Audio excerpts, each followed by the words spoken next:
Captain Barbell, ang Pinoy superhero na simbolo ng lakas. Superman, ang Man of Steel na kilalang pinakamalakas sa mundo. Pero paano kung sila'y magkaharap? Lumapag si Superman sa Maynila dahil sa misteryosong enerhiya.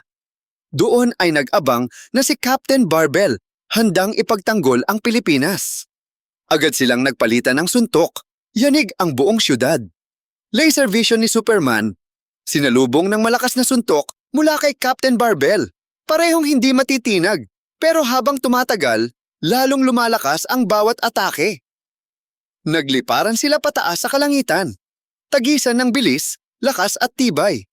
Pero sa kalagitnaan ng labanan, napagtanto nilang pareho silang lumalaban para sa kabutihan at hustisya. Pero teka, kung magkapareho sila ng adhikain, sino nga ba talaga ang mananalo sa laban?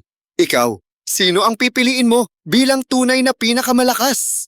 I-comment mo na ang sagot mo at huwag kalimutang mag-subscribe para sa mas marami pang epic battles!